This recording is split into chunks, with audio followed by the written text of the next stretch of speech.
Hello and welcome to the Oakland County Megacast. I'm Tyler Keefe in the studios of Civic Center TV and 89.3 Lakes FM, our flagship TV and radio stations throughout the local area on the Oakland County Megacast. We're also joined in Birmingham, Bingham Farms, Beverly Hills, and the village of Franklin. Also on Comcast Channel 15 and AT&T Channel 99 by Birmingham Area Municipal Access.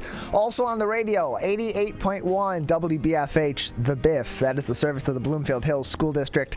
And today we are joined via Facebook Live by the West Bloomfield Parks on facebook.com/WB Parks. Go ahead, give them a like, and thank them for joining us on today's edition of the Oakland County Megacast. And as always, joining me on the program, unfortunately today, had some issues at home and had to stay at home today. Ronnie Dahl joins me from her home studio in Keego Harbor. Tyler, blame it on Trixie. Trixie pulled a fast one on you, Ronnie. So as many of you know, we have a rescue dog, Trixie, and she's 70 pounds now. She's such a big dog. But I was walking her yesterday and going down the back stairs to go out on the trail to walk the dog. And she got wrapped around my legs and I went for a big spill. Oh. And my ankle quickly swelled up, and I've had it, on ice and raised for well over 12 hours now, and still a little difficult to get around. I'm hobbling, which makes it hard getting up and down the stairs. But my husband had an appointment this morning and was unable to drive me in. So I'm stuck here at the house. Yeah, well, we're sad to not have you in the studio with us today. We're glad, of course, that you're okay and that you're still able to do the show with us today. And so we'll carry on. We did shows like this for several months that we can do another day, no problem. So, and with that, Tyler, too, because I had torn down my home studio once I started going back into the station there. And so I had to put it all back together. I was like, wait, where's that camera? Where's that mic? Where's that light? So this morning it was a little bit of a scramble to try to get it all set up again. But we did it. We're back here. Happy Tuesday, everyone. Tyler, have your cats ever made you fall? They've come close. One in particular, I have two cats. I have a black tabby named Idol, and I have an orange tabby named Jax. Now, Jax usually isn't going to get under my feet too much, but Idol will follow me throughout the apartment. If I walk to one side of the apartment and go into my room or something, she's going to follow me over there, and she will zip across the apartment to follow me and pay no regard to the walking space that I'm using. So it's come close. I've been very close to tripping over my cats, but I've never actually done it, or I've caught myself if it's begun before it became a quick nosedive into the ground. So I posted on Facebook after I did my tumble, and I think I'm really lucky because some people have really suffered serious injuries after falling and tripping because of their pets. Yeah, there have been a lot of those, and so definitely consider yourself lucky that sprained ankle. I've had a few of those before. They're not fun. They're not by any means lacking any pain, but it's considering what could have been, it's a lot better outcome. Yeah, I don't think I've ever had a sprained ankle. I'm one of those people. I've never had stitches. I've never had, a broken bone. Well, now I have a sprained ankle, and I've only been stung by bees once. Ooh. I'm going to knock on wood. Do I have any? Yes. Yeah, you got to find some and knock on it. There you go. So I've been pretty lucky throughout my entire life, especially considering how many sports that I played as well. So.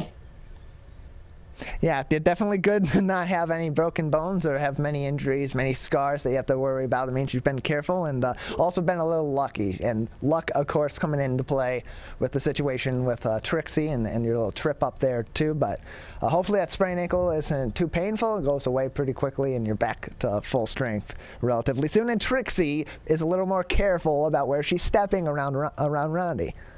She is so big. And when we got this dog, she was like 45 pounds. They said, she won't get much bigger than that. She's 70. Oh, boy. And now we're like, is this dog going to stop growing anytime soon? But she's about 2 now.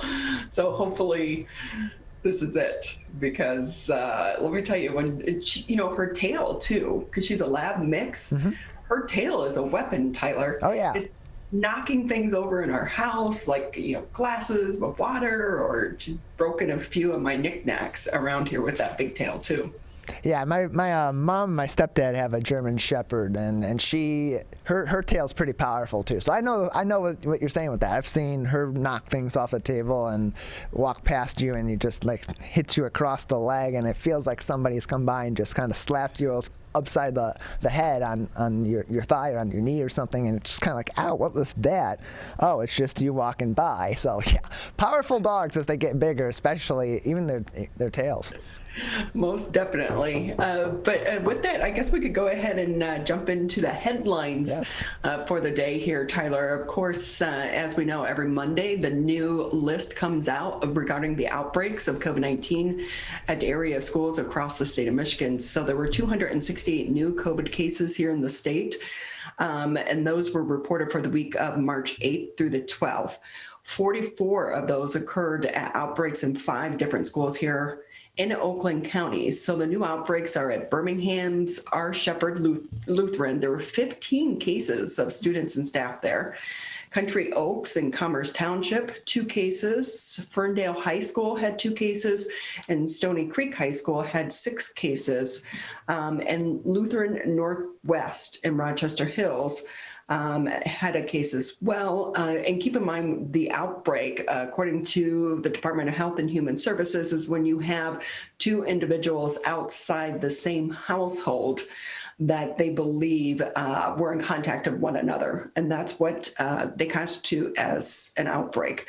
So the Michigan Department of Health and Human Services, they release that information every Monday afternoon. If you remember last fall, this became a big issue because they weren't reporting them at all. But now, after pressure from pretty much the public, they started posting it once a week. And other outbreak news in Region 2N, which does include Oakland, Macomb, and St. Clair counties. Last week, there were 5 new outbreaks at long-term care facilities. So we are still seeing an issue at the long-term care facilities.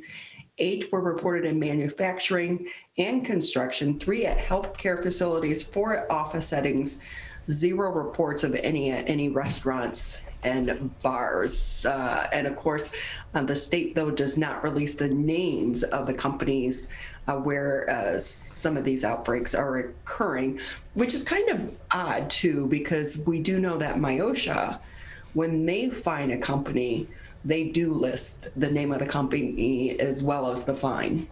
Yeah, we've heard that makes things a little bit difficult. Some of those differences between the Department of Health and Human Services and MIOSHA's regulations of COVID-19. We heard about that last week from Brian Calley. And in this case, it's a difference in method and reporting, where one is anonymous so that, sure, we know that there are these outbreaks and we know that they are coming from certain regions, but we're not necessarily pointing fingers at anybody and making an example of people, which may not be the best way to go about encouraging others to follow these guidelines more safely. So that being said, more outbreaks being shown at restaurants, definitely more being shown at schools. The last time that we did a report on COVID outbreaks in schools, there were 0 that were being reported. That was really good news. But that was still at a time where schools were just starting to inch their way back to having more in-person learning. Now, I mean, the governor's goal was by March 1st having schools be mostly operating in person, and with that happening in many districts,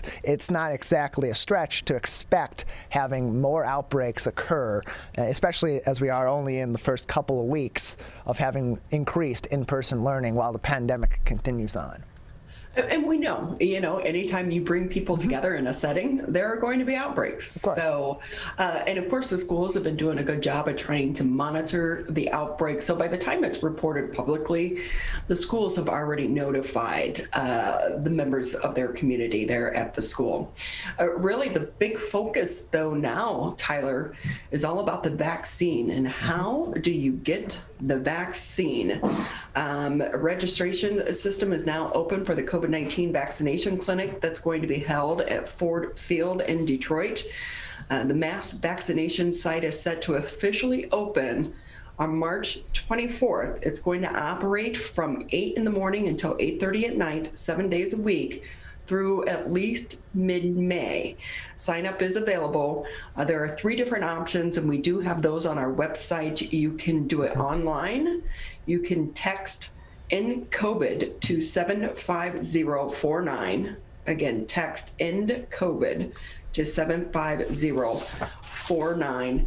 And then you can also call the Michigan Department of Health and Human Services COVID-19 hotline. That's going to be for people that don't have access to the internet.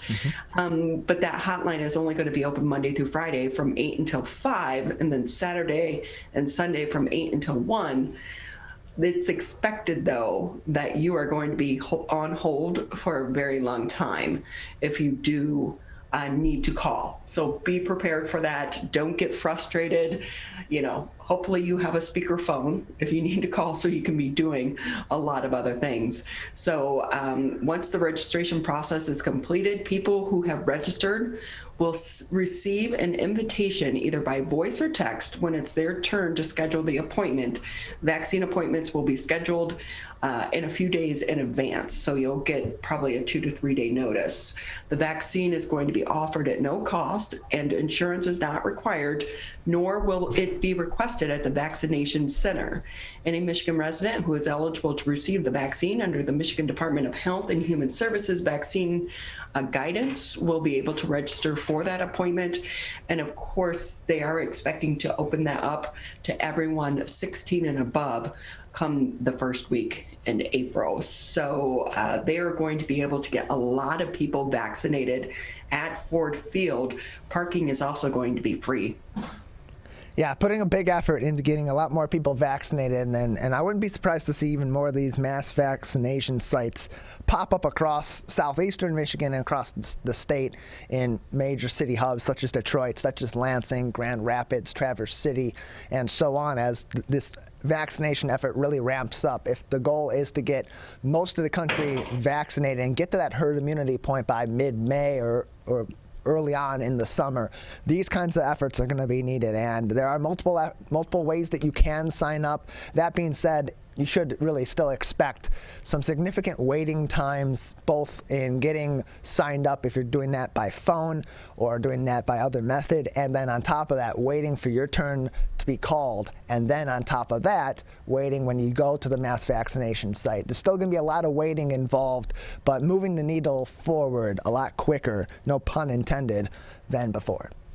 This has to really be frustrating for people that don't have internet, because we do everything now based on the internet, and there are so many different ways for you to sign up.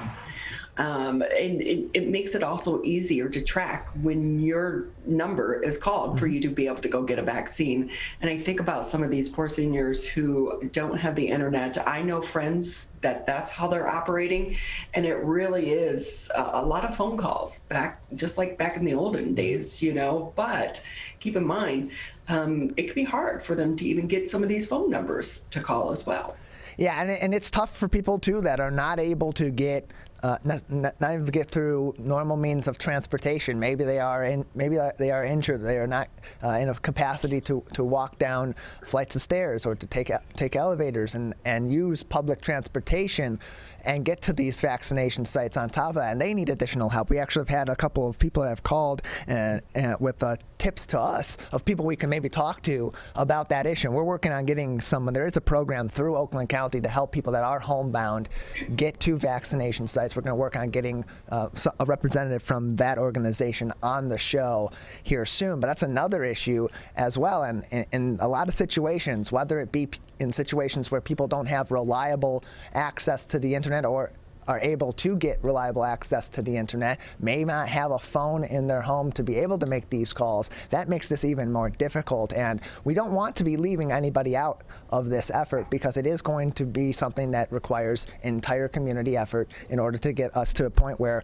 we can start to return to normal and get out from under these precautions we've been under for a year to prevent the spread of COVID. And we do know there are several programs out there, as you were saying, about transportation. And when this mass vaccination site opens at Ford Field, they are going to be working with individuals that need a ride. They're trying to come up with some type of program right now, probably through Uber or Lyft. We've seen that done before, or through the smart bus system. Yeah, and that is marked in the article. That's a very good news to hear as they do set up this mass vaccination site, because there are a lot of people that don't have their own vehicle or are not able to access public transportation, whether it be because of physical reasons, financial reasons, whatever the case may be. And it's critical that we don't leave people out of this and potentially keep them at risk for COVID-19 as we're trying to inch our way out of the pandemic. So here's another way, Tyler. Volunteer your time. Because for anyone willing to volunteer time to get a COVID vaccine, Oakland County has opportunities available. So with so many people waiting for the vaccine, it might provide a quicker path to actually getting that shot in the arm.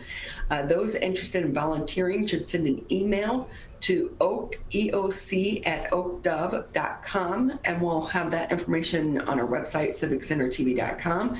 And people with some medical background are a plus, but not required, because volunteers can assist in greeting people in lines, still be socially distanced, and with some of these other some of these other areas, because we've had Chief Flynn on when they've run the vaccination site over here at the fire station.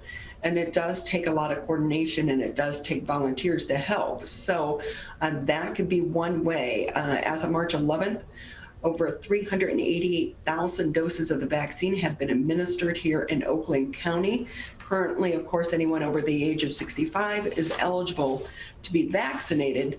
Also, those 50 and older who have underlying health conditions are eligible.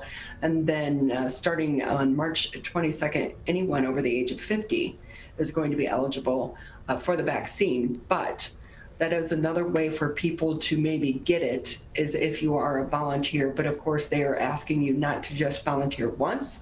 They want people to commit to volunteering at least 3 to 5 different times. Yeah, it's going to be a big effort. More people are going to be eligible to get the vaccine. That's going to mean that there's going to be more people going through the system, and likely there's going to be a great need to have more vaccination sites at fire departments, police departments, township and city halls, and other public places and private places as well that will be opened to Oakland County and other organizations. And that's going to require a Herculean effort that's well beyond what can be staffed by Oakland County, and that's going to need volunteers. So that's part of the reason that Oakland County most likely has put this program in place, is to encourage more people so they can open more of these vaccination sites and get more shots in arms in a more efficient manner, and encouraging multiple volunteer opportunities instead of going in once so you can get your shot and then moving on, because there is going to be this much need, and we need people to step up in the community to help one another to get through this vaccination effort, especially as we get to a point where more people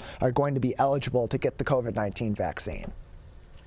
So again, as a reminder, you can always get the day's headlines. Go to civiccentertv.com, click on coronavirus, and that's where you'll find the latest headlines. And of course, we have the information, the links to register to volunteer, but also the information is right there for those that want to get more information about the Ford Field, the vaccination clinics that is going to be starting. Really, the race is on right now, Tyler. I'm surprised, though, I'm not really hearing a lot of people be very particular about the vaccine that they actually receive. I think that's also partly because of the information effort that's been put forth, especially in the last few weeks, as the Johnson & Johnson vaccines come out, and we've learned more about all the other vaccines that are available and heard some issues about the AstraZeneca vaccine, which is not available in the U.S., in other countries. I think that there's been more information out there that says these vaccines are on an equal playing field. The Pfizer and the Moderna vaccine were tested in a different time where we had different information available, but they're still effective against COVID-19. And Johnson & Johnson's lower efficacy rate number is because it's in relation to all of the COVID-19 strains, including the one that we've been experiencing and been dealing with and been avoiding for a year, as well as the variants. And I think that information campaign has made people more informed about not being so picky and trying to window shop for a vaccine, but get themselves in line, get themselves ready, and then when their name is called, to get a shot in their arm and get us through the very end of this pandemic, hopefully. And of course, the vaccine will become available to everyone 16 years and older in April.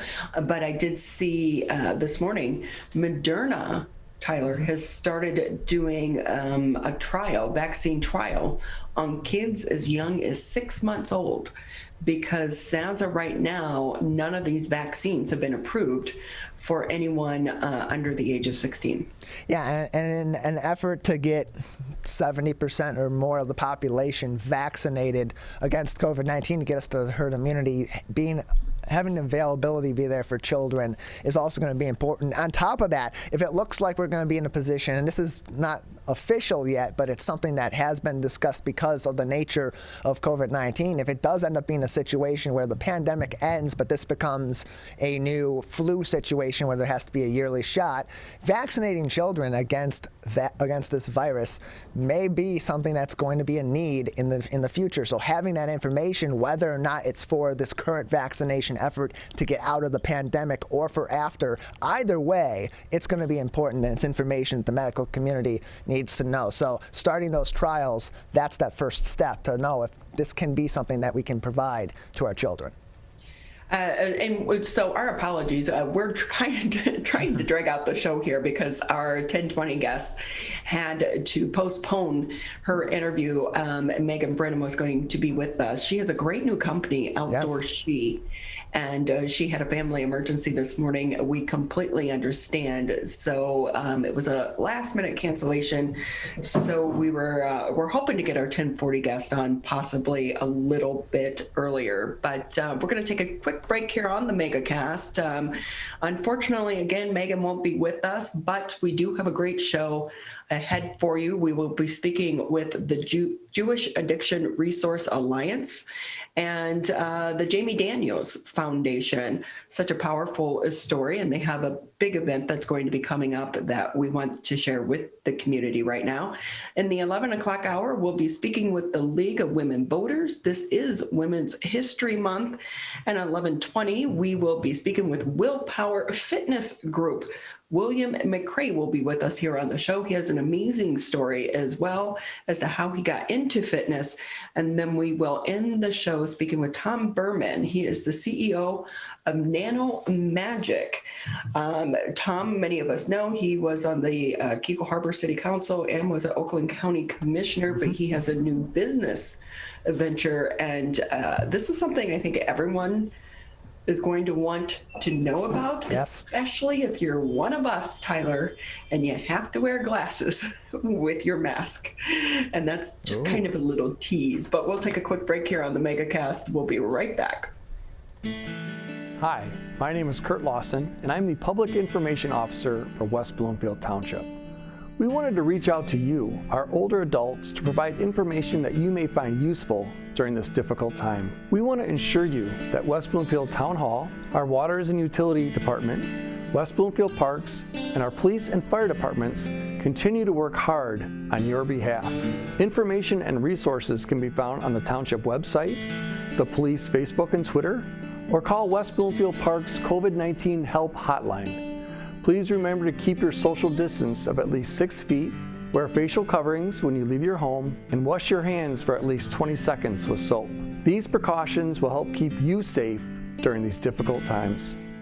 As rivals, we don't always see eye to eye. Like who scored the best recruits?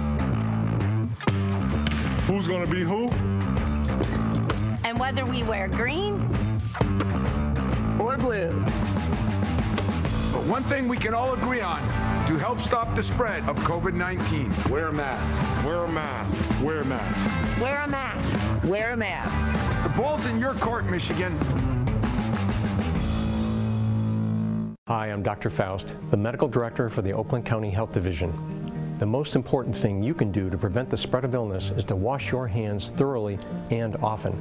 Follow these 6 easy steps every time you wash your hands. Step 1, turn on the sink and wet your hands with warm water.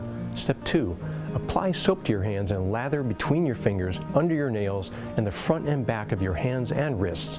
Step 3, wash your hands by scrubbing them together for at least 20 seconds. Step 4, rinse your hands with warm, clean water. And step 5, dry your hands with a clean cloth towel, a paper towel, or hot air blow dryer. If you're using a cloth towel, make sure to change it often.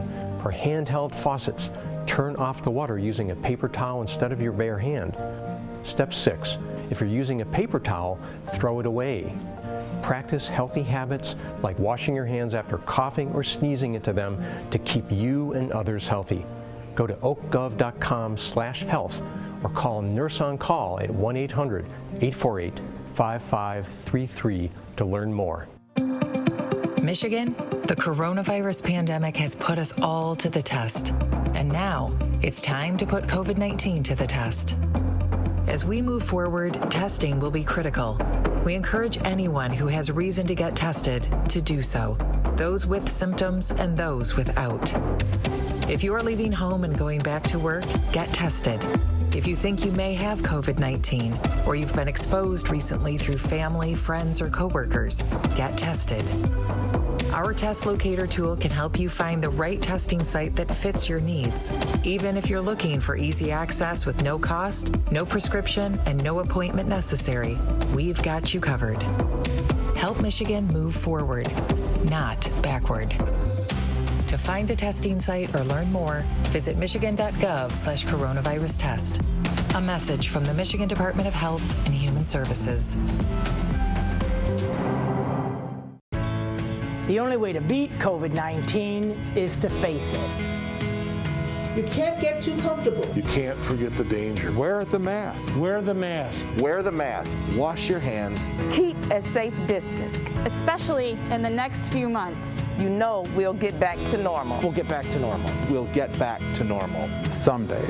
But not yet. Not yet. Not yet. But not yet. But not yet. Consider virtual gatherings for the holidays. Curbside food orders. Grocery delivery. And shopping local. Shop local. And especially shopping local. Let's beat this virus. We can if we face it together. Together. Together. Together. Together. Together. Together. Together. Together. Together. Together. For the latest information, visit oakgov.com/COVID. COVID-19 has caused many families to fall behind on finances and on groceries. But you're not alone. You shouldn't have to worry about putting food on the table. My Bridges offers access to quality food and income assistance to help families across the state get the food support they need. It's easy to apply and easy to start shopping. Apply for services at michigan.gov/MIBridges. A message from the Michigan Department of Health and Human Services.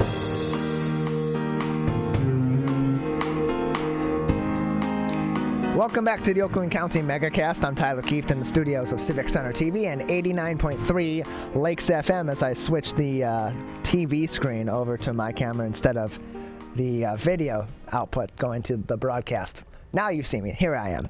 Ronnie Dahl joins me again from her home studio. As you can hear there's a little bit of work going on in the background. So while we wait for that, yesterday we spoke to Dave Lorenz. He is from Travel Michigan. He's the vice president of Travel Michigan for the Michigan Economic Development Corporation. And he had a really nice point yesterday. We've gone through this pandemic, and one of the hallmarks of COVID-19 and what we've been through in this crisis has been mask wearing and other precautions. Mask wearing, social distance, staying home when you're not feeling well, and working from home in situations where you're not feeling well or you can't come into work. And he believes that some of these precautions may just become the norm in America and other places as we come out of this pandemic, like it has been in so many other places throughout the world. Here's what Dave had to say on that on yesterday's edition of the Oakland County Megacast on CivicCenterTV.com. I think we'll be more likely to see people wearing face masks. You know, the Chinese have been wearing face masks forever when they travel around the world because the pollution in their big cities is so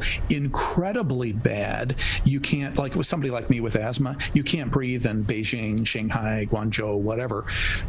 So they think the whole world is like that because they haven't had experience traveling. And that's why you see Chinese people in airports, other places in America wearing masks. I think we're all going to be like that to some degree for a while. So, I'm just saying, hey, if you want to wear a mask, feel comfortable to do it. You won't look like an outsider, so to speak. That from yesterday's edition of the Oakland County Megacast with Dave Lorenz from Travel, Michigan. You can find that and other clips from the program on civiccentertv.com/megacast. We've got links to our full episodes, short clips, and entire interviews, as well as information on our partnering stations, civiccentertv.com/megacast. And Ronnie, what Dave had to say yesterday I thought was really interesting, and I think it is going to be something that we see commonly after the pandemic, when people are feeling sick or are concerned about the spread of germs when they're traveling on any form of public transportation, whether that be buses, whether that be something like an Amtrak train, or certainly at the airport and on an airplane. I think it's going to be a lot more common for us to see people walking around wearing masks during all times of the year to take precautions from a number of different illnesses. And with that, Tyler, they were saying that one of the reasons they believe that China was able to get such a control over the coronavirus is because of their lockdown measures, but also everyone wearing a mask. And it's like Dave was saying, it's been part of their culture for so long. You didn't have the big pushback from the public that we are seeing here in the United States.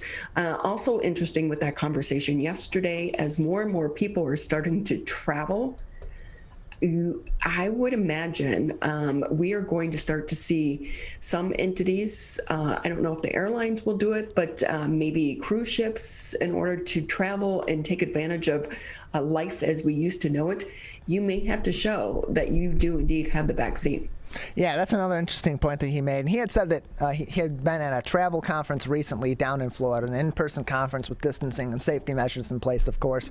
And there was a lot of apprehension to that potentially being a method of getting some normalcy back to regular life and getting people out to events like sporting events and gatherings that we normally have, traditional gatherings in the summer months and so on. But he's very much in favor of that. And I think a lot of individual businesses will also be in favor of that as these regulations begin to be lifted, or as new regulations come in place that say, if you're vaccinated, you're good to go and you have to show proof, or it's at the business's decision to whether they require you to show proof of vaccine or let you in with guidelines in place. That's something we're going to be seeing here in the near future as more people do get vaccinated. And it will be interesting to see how certain businesses, how certain states, and certainly it'll be interesting to us how Michigan and Oakland County and the businesses that we interact with will go forward with vaccination requirements in order to return to some increased level of normalcy as we approach the end of this pandemic. So, Tyler, we know that you are a huge sports fan. Yes. And of course, this is March. We're going into March Madness. We won't talk about your Spartans, by the way. But the news came out today that for the women's tournament, the coach for UConn has now tested positive for COVID. But he'd already had both his vaccines. And so he's out. He has to quarantine for the next 10 days. He's hoping his team makes it through the next couple rounds so he could rejoin them. But we've been forgetting about the testing aspect of this, because we're now so focused on the vaccine rather than the testing. But it goes back to for them to have some of these large scale events, I think it's going to be easier for them to be able to host them and put them on if people are indeed vaccinated. Yeah, it is going to be a lot easier for them to do that. It's going to be a lot easier to manage the people that are involved in these events. If everybody that's participating is vaccinated, they have less worry of the spread. That being said, a lot of these sporting events, particularly the NCAA tournaments for both the men's and the women's tournaments, are taking big precautions. It's part of the reason why they have the selection show that's always on the Sunday before the tournament. But this time they're waiting until the end of this week to begin the play-in games and the first round games on the weekend, of course, so that they can continue to have those testing protocols in place and determine if there are outbreaks on teams, whether or not those teams are going to be eligible to participate. And we talk about, you mentioned Michigan State and them making the tournament. They're one of the last 4 teams in. They're also, the NCAA, quarantining those first 4 teams that did not make the field of 68, 64 regular teams and 4 teams in play-in situations, in case there is a situation where a team has to bow out due to a COVID-19 outbreak. That team would be replaced either by another conference championship qualifier or by one of these last 4 teams to get into the tournament. So there's a lot of testing that's still playing a key role in a lot of these major events going on in the month of March.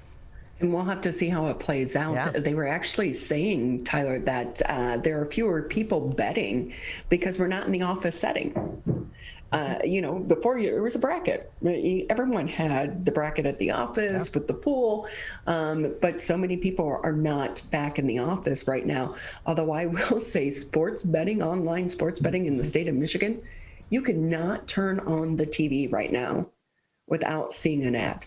Oh, yeah. No, I've seen tons of them, whether it be Fox Sports, whether it be Barstool, whether it be MGM. There's a number of them out there. So betting's still going to go on. It may not be in the same fashion as we're used to for March Madness and having office pools and all that. I'm going to be in a small pool with a few of my friends from high school and from college. And I'll, of course, do my 3 brackets that I do every single year.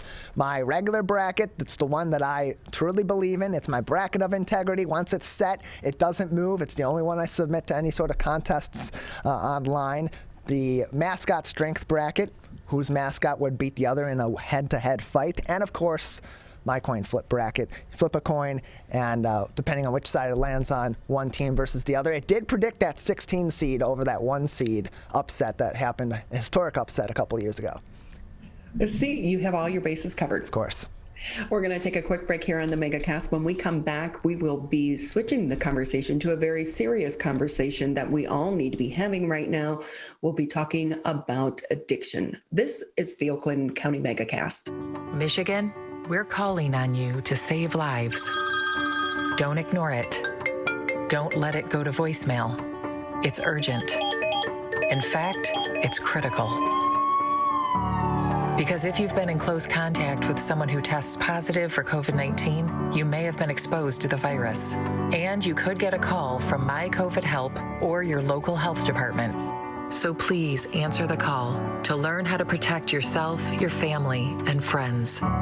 We're calling on you to stop the spread of COVID-19, to make it safe to reopen businesses and help Michigan move forward. So if you get a call from My COVID Help or your local health department, you may have been exposed to someone with COVID-19. To protect us all, answer the call. Learn more at michigan.gov/containcovid. A message from the Michigan Department of Health and Human Services. Hi, my name is Kurt Lawson, and I'm the Public Information Officer for West Bloomfield Township. We wanted to reach out to you, our older adults, to provide information that you may find useful during this difficult time. We want to ensure you that West Bloomfield Town Hall, our Waters and Utility Department, West Bloomfield Parks, and our police and fire departments continue to work hard on your behalf. Information and resources can be found on the Township website, the police Facebook and Twitter, or call West Bloomfield Parks COVID-19 Help Hotline. Please remember to keep your social distance of at least 6 feet, wear facial coverings when you leave your home, and wash your hands for at least 20 seconds with soap. These precautions will help keep you safe during these difficult times.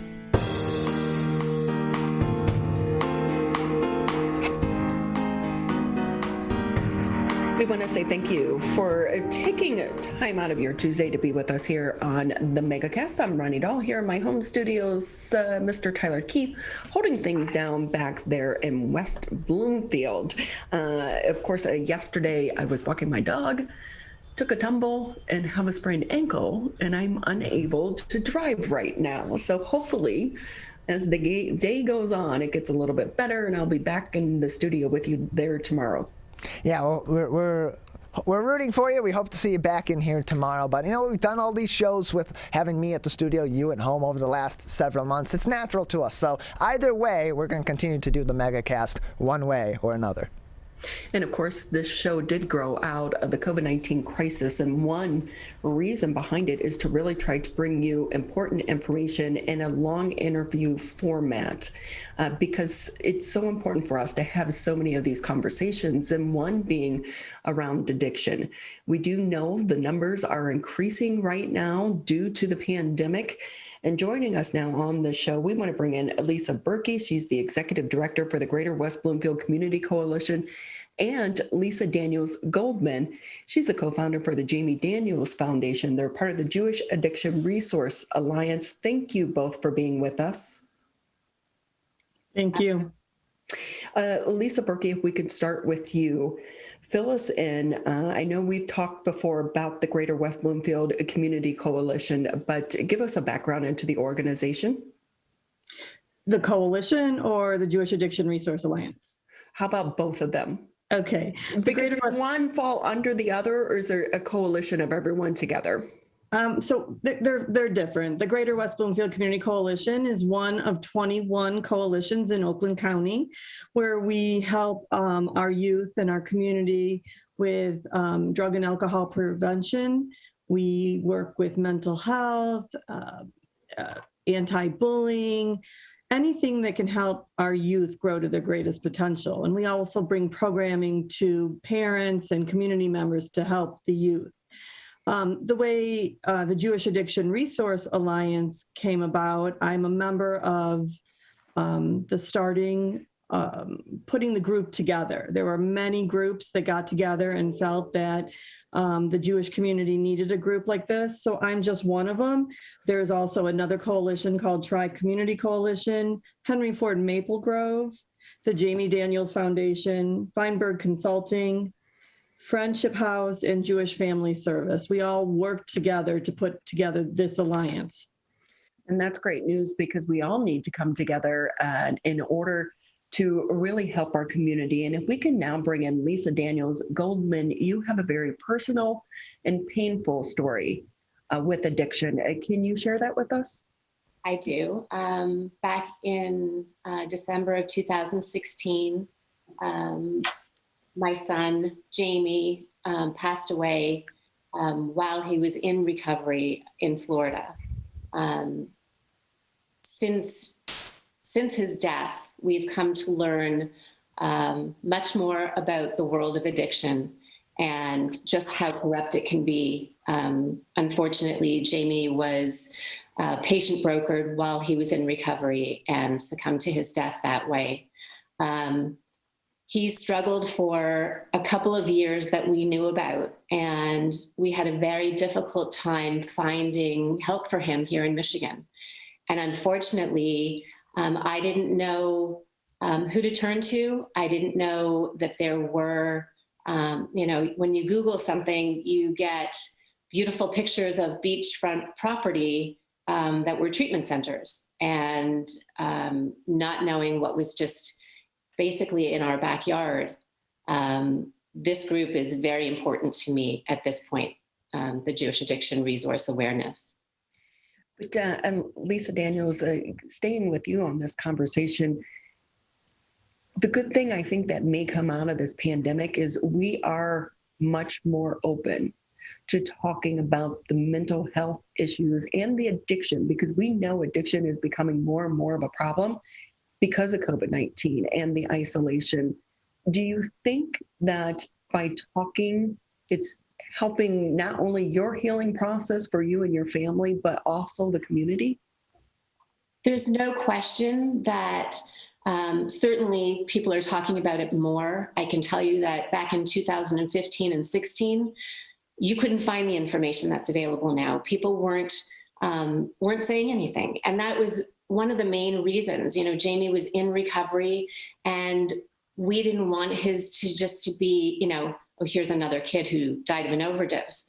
He tried. He really, really wanted help, and he wanted his health back. And unfortunately, we didn't get the help that we needed and as much as we needed. And to your point with mental health, addiction is a mental health issue. Kids today, and Lisa Berkey can attest to this, that kids self-medicate just to fit in. When you know that you're going from middle school to high school, or even younger, kids as young as middle school at 12 years old are vaping, are taking drugs, and these aren't illicit drugs. these are prescriptions that their parents or grandparents have in their medicine cabinets and very easily accessible. And somebody says, here, I took this, I felt better. Or you take something and don't feel inhibited and feel that you could now approach the cool group. It is so easy these days to get addicted to medication, sometimes just as many as 5 times ingesting a pill that, was told to be non-addictive, which we know now is addictive. Kids that are misdiagnosed, as Jamie was, with having ADD or ADHD and being put on Adderall. We know the effects that Adderall has on kids, and the kids know what effect Adderall has because they're dropping it in alcohol and just to get a high and, mixing these drugs. So it's certainly a conversation that we have to have.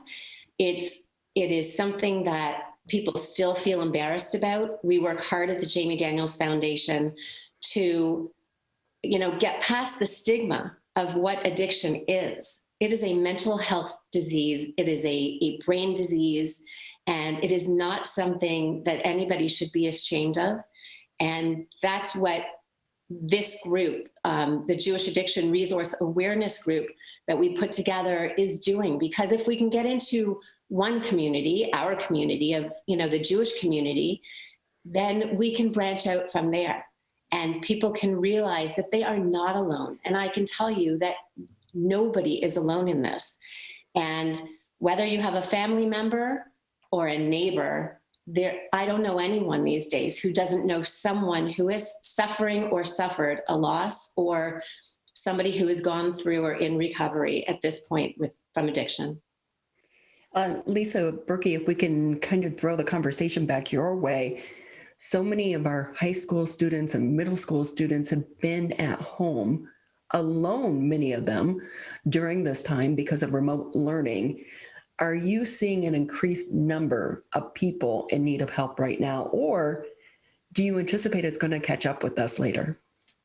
I think it's going to catch up with us later. It's really hard to know. We assume it's happening, and from what we hear, but we haven't really been able to survey our youth or our parents.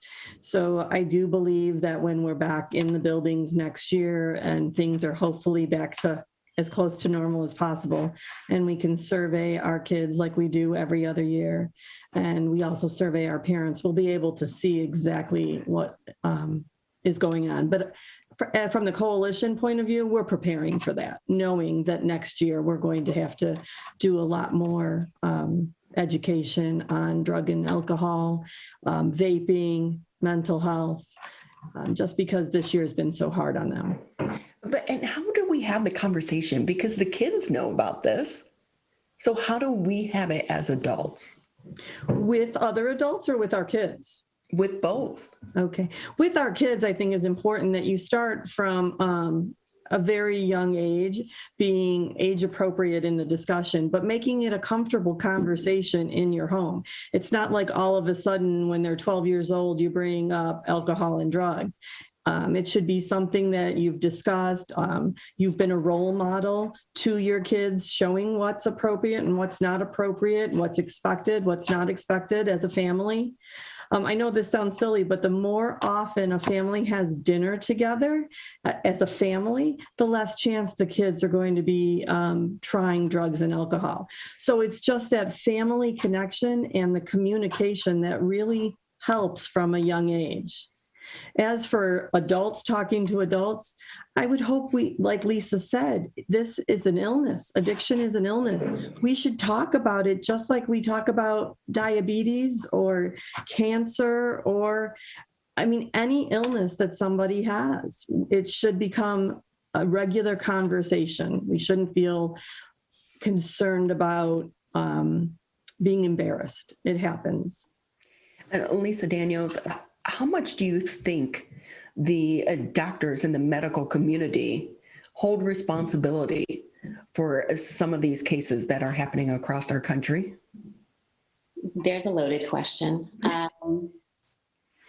They do hold responsibility, but the pharmaceutical companies that produce the medications, that sold it to the doctors as non-addictive medications, knowing full well that it was, they need to take more responsibility than they have in, these lawsuits that have gone on. It's nothing. It's a spit in the bucket for what they've been fined and what they're paying to what they made. And yes, we do have many doctors within our community and certainly with, around the nation that have realized how much money is involved and how much can be made in addiction. But it doesn't stop at the doctors. It's doctors, it's labs, it's treatment centers. We've at the Jamie Daniels Foundation have been fighting this because unfortunately that's what patient brokering is. It's luring individuals who are in recovery. They're worth more being active in their addiction than they are in their recovery. The insurance fraud is beyond, it's immeasurable what people have made, and they don't call it $1 billion business for nothing. And I would just to add to what you said to Lisa is, parent education before their kids get in trouble. So don't wait until there's trouble in the family, or learn about what to see, what happens to a child. Don't wait until it's too late, because you'll never know. I can tell you from experience, I had no idea. And unfortunately, Jamie had been doing this. He was hazed in his fraternity. It's not just a matter of thinking, oh, my kids are going to try it. It's okay. I know they're going to do it. You just don't know what's going to happen. And when a kid wants to fit in, if they're feeling insecure, Jamie had suffered from anxiety and depression. We know what social media has done to kids and their psyche at this point, and very young. There have been stories very recently about, even a 16-year-old ordering drugs through Snapchat and dying, and his parents finding him in his room, and his mother was a well-known therapist. So, it is a daily struggle for everybody, but don't wait. Prevention is key. And I think a part of that conversation too with the parents is to have these conversations. As you mentioned, I once did a story. There was an officer. He was a drug officer for the local police department. The mom was a nurse, and their son still died of an overdose. And they thought that they'd had these conversations and they were protected, but it's not just one conversation, it's an ongoing conversation. And with that, by having your conversation and starting this foundation, what has been the response from some of the parents and some of the kids? From the Jamie Daniels Foundation or from the Jewish Addiction Resource? From the Jamie Daniels Foundation. Well, certainly, we were contacted very often. We have a monthly sort of get together called Jamie's Journey, just to discuss Jamie, tell people who he was, and talk about him and what the foundation has done. But it's certainly given people a voice where they didn't think they had a place to turn. Those that know about us, we get emails or phone calls, and we certainly reach out to anybody with the resources that we have, which is part of what this Jewish Addiction Resource Awareness that Lisa and I became part of, and getting these coalitions and foundations together to provide resources for people when you don't know where to turn. So you're not just told to Google it. Jamie was in recovery and in treatment in Michigan, and upon his discharge, the therapist there told me to Google more information rather than sending me out with a plan of action for him or, somewhere to go. And of course, he relapsed within 2 weeks. This isn't something, it's not a one and done. This is a lifetime of recovery for anybody, regardless of what your addiction is. So, obviously we're talking about prescription medication where it came from in Jamie's case and in many of these kids' cases, because that again is what's available to them in their parents' medicine cabinets. And that's why drug take-back days, there's another one coming up in April, are so important. And I can't tell you, for the number of drug take-back days that I've been present at certain locations, the quantity of prescriptions that have been collected in one household over the years from grandparents and parents, and it just keeps sort of moving down the line, is unbelievable. And like the tens of thousands of pounds that are destroyed by the police department is incredible. And it's really important. And again, Lisa will tell you that also prevention is key. Don't wait until it's too late to learn. And I did have those conversations, those dinner conversations with my kids.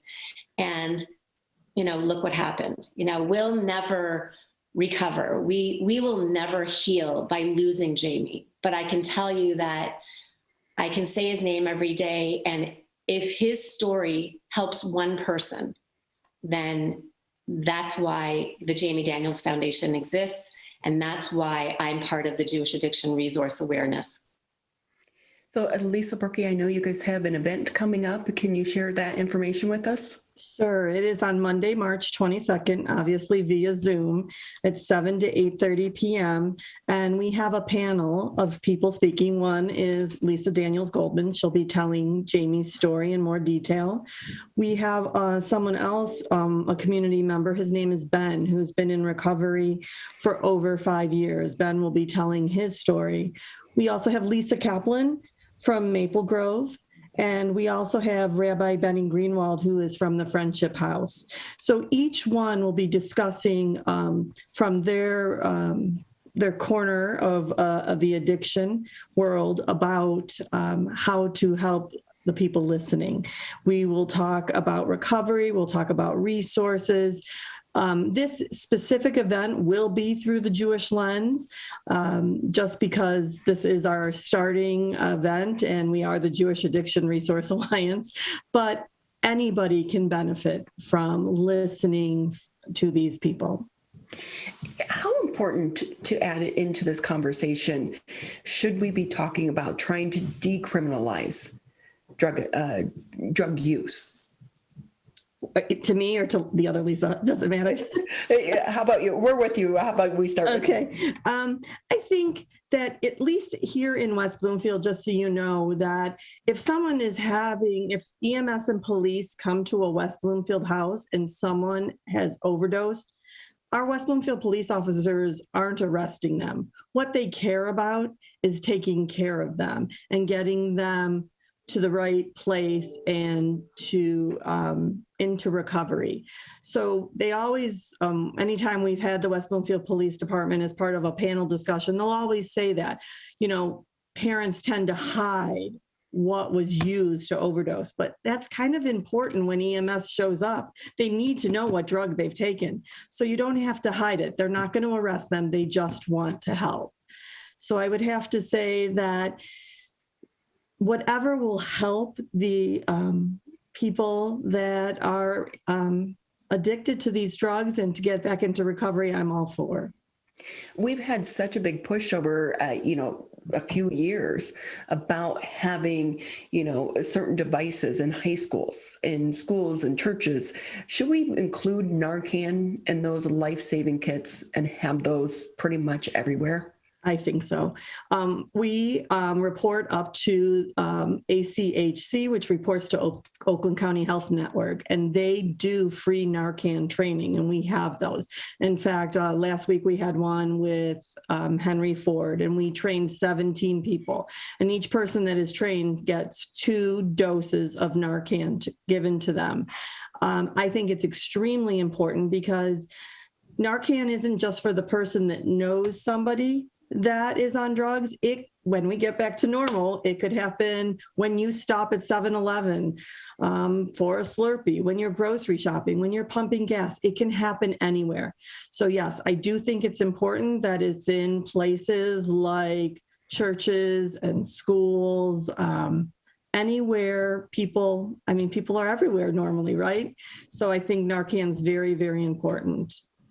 Lisa Daniels-Goldman, if I can put the conversation back with you, our condolences again on the loss of your son. Of course, this has been a huge story here locally, but you're helping so many people. Any last words that you want to share with other families that maybe are going through a similar situation? Speak up. Whether it's calling your doctor, whether it's talking to your clergy, speak up, because now people have more access, more information, and they know where to turn. You can always check out the Jamie Daniels Foundation website. We do have a resource page that we're constantly updating, and places that are on there have been vetted. But really reach out for help, because help is there. Don't keep it to yourself. It's not going to go away.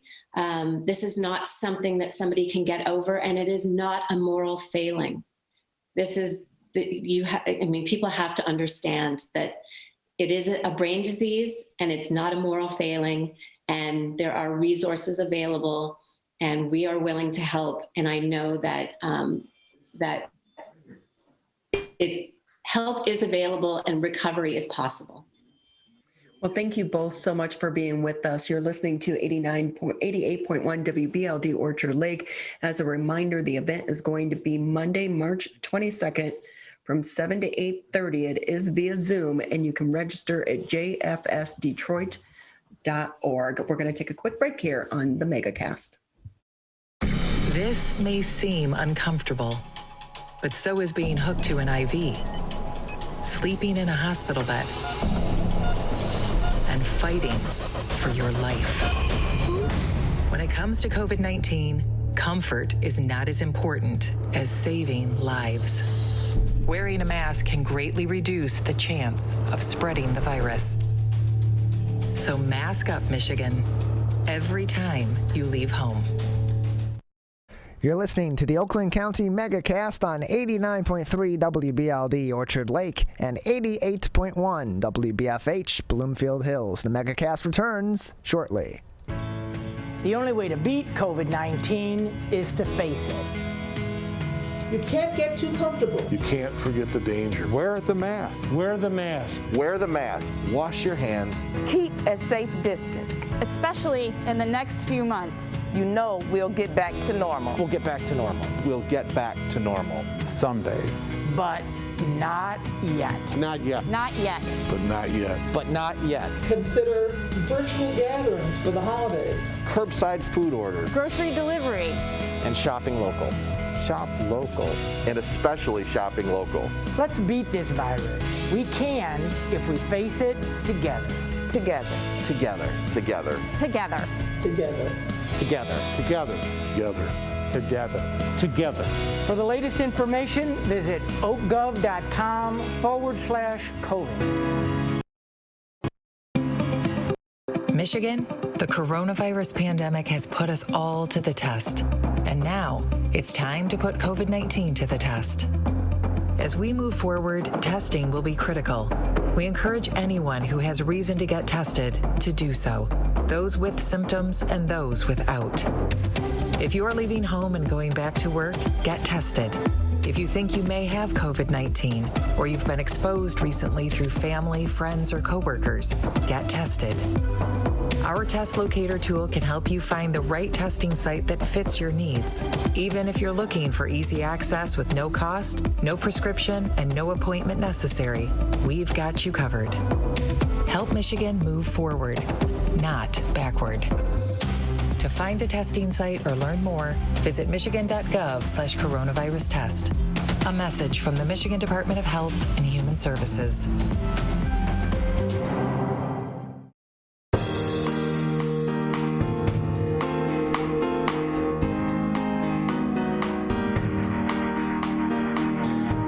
We want to to say thank you for taking time out of your day to join us here on the Megacast. I'm Ronnie Dahl here in my home studios. Mr. Tyler Keefe holding things down back there in West Bloomfield. I will say I like how the lights on the curtains match your shirt. Yes, it looks nice. The lights back here, we're trying to make them a little more like the Megacast logo yellow. Here, I'll just flip that onto our screen real quick, like that yellow. But it turns up more green on the drapes behind us because they're black drapes, and it kind of soaks in some of those colors. So I'm going to keep tinkering with it, try to get it to match more, but it does look nice. I do agree. I really thought it was you trying to send a little extra energy, love, and good luck to your Spartans.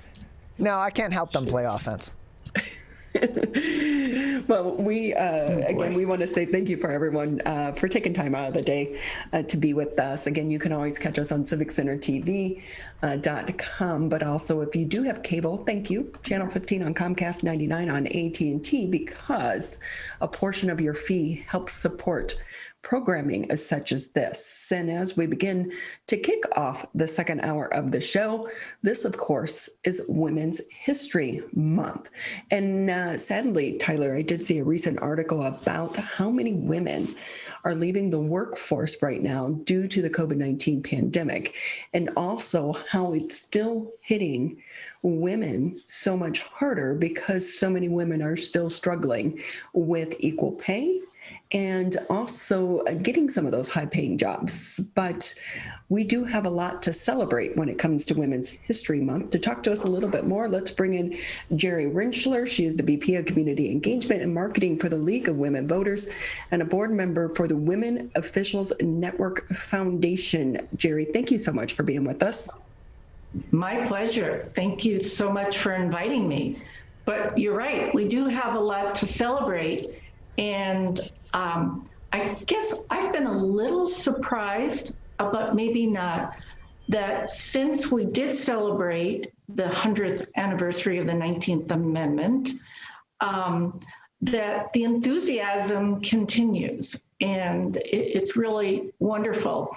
And it's very obvious as folks have come to me, as I've been the spokesperson for the League of Women Voters in Oakland for discussions and panel presentations about Women's History Month. So I also recently wrote a story which went out to the League of Women Voters Oakland and is on the Women Officials Network Foundation website, because one of the things we don't talk about very much, and it relates to your comments, Ronnie, about women in working conditions. And actually that is the root of how Women's History Month began. And it began in New York City, and that's who's being recognized for the beginnings of it. In 1897, when women went out into the streets to protest working conditions. And it took a while until there was some recognition, but March 8th was selected as the day, which continues to be recognized. But as time went by, if you fast forward to 1980, there were a number of women's organizations lobbying Congress, and they decided that they'd be more impactful if they came together and formed an alliance, the National Women's History Alliance. And in 1980, President Carter made it a proclamation. So it is now a proclamation, but at that time it was Women's History Week. But those organizations didn't give up and then went to President Reagan, and many of those organizations were based in California, had recognition, and that's when it became Michigan's History Month, Women's History Month. So it seems like we've made such great strides, but at the same time, we are also taking steps back. Yeah. You see the news about the pandemic. How much do you think it is going to impact women and our strides and improvements for women in the workforce? What I think is helpful is the enthusiasm I'm seeing, especially for women running for public office. And I think once we increase the numbers of women, especially in our legislature, which is one of the reasons why the Women Officials Network was founded in 1997, over concerns for women not interested in running for office. And I mean, it is intimidating when you think about the cost involved and the kind of rhetoric that we're hearing, which is often negative towards females. And moving forward from when we came together in 1997, I'm just thrilled because I was part of the founding of that board, that we're seeing more enthusiasm than ever for women. That is great because we just had Jennifer Granholm that was announced that she is being, she will be a member of the Biden cabinet. So we are making great strides in that area. How important, though, we aren't seeing enough women be CEOs of some of these big companies. Right. One of the things that the Women Officials Network Foundation is doing in March, we have a program which is free and it's open. You just have to register by going to Women Officials Network Foundation.net. And we have a leadership committee who came to me as I'm the program chair for that organization and said, you know, I think it would be great to help women who don't want to run for public office, aren't ready to do a program about appointees. So we will be having a panel on March 26th at 7:30 a.m. with Cheryl Berman, who is the CEO of the Michigan Women's Commission, and Dr. Sabala Mandava Rao. She's the leadership chair for the Michigan Women's Commission.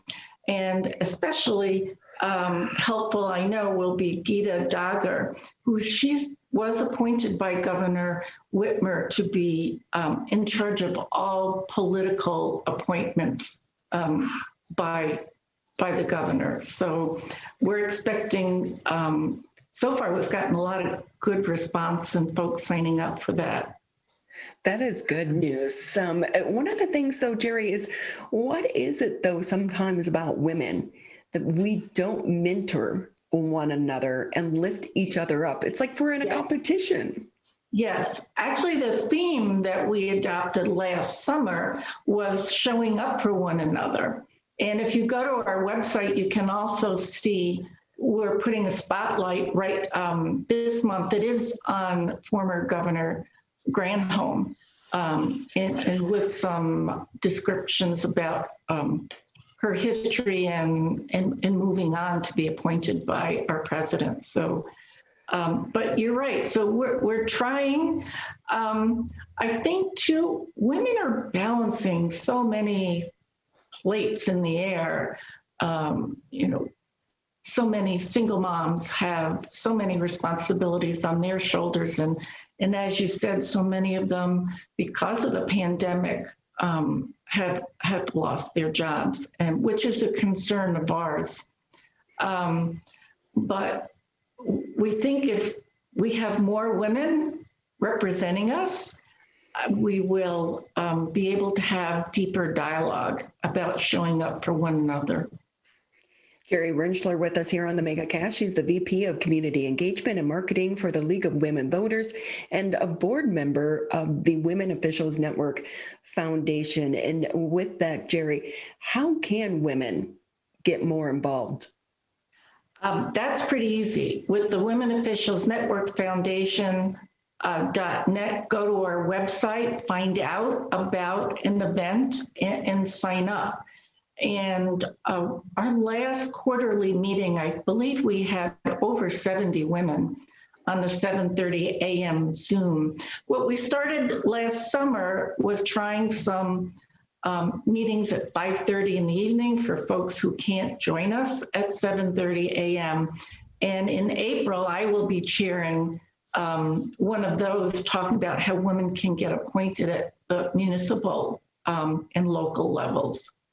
But information is there to be a member. I'm sorry, Ronnie, go ahead. No, and how do they become a member? It's a membership fee. We always say we're a really good bargain. And since you mentioned that, one of the things the foundation is doing as a fundraiser, I don't know if you can see this, but we have a scarf that we're selling to commemorate the 19th Amendment and suffragists. And we've got kind of a package deal when you become a member, that you can also get a scarf at a reduced rate. But that's a good way to network also, which, obviously is in our title, but there are many women who are coming to our Zoom meetings because they care and they do want to show up for women. They have no intentions of running for office, but want to do whatever they can to help women get elected. And similar paths with the League of Women Voters, Michigan, doing what we can to encourage women to join the League. And we often, by the way, I happen to be vice president right now of both boards, but through our 27-year-old history, we have often partnered with the League of Women Voters. It really is a great organization and an effort, too, for women to come together and lift one another up. Because, Geri, talk about the importance of having a woman's voice at the table. Well, it's been pushed aside, in my opinion, for very long. And I think it's because we have been in the minority. And once again, the more women who can be in those positions, in those leadership roles, to represent us and help the male representatives understand our roles are different, and multitasking constantly.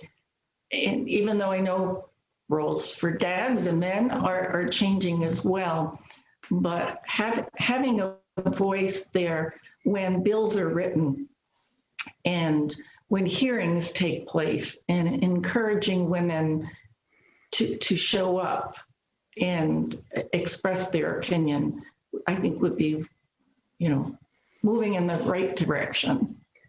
There have been so many amazing women in our past that have helped get us to this point. Yes. How important is it to remember some of those women? Well, and that's what's been such fun for me, because since we celebrated the Michigan passing the amendment to give women the right to vote, that was the same year the League of Women Voters was founded in Michigan. And it was with the encouragement of suffragists who came from New York. And when you delve into the history to see what they did to help this, it took over 75 years for that to happen. And I think the bottom line is women are persistent. And we saw that with the creation of Women's History Month.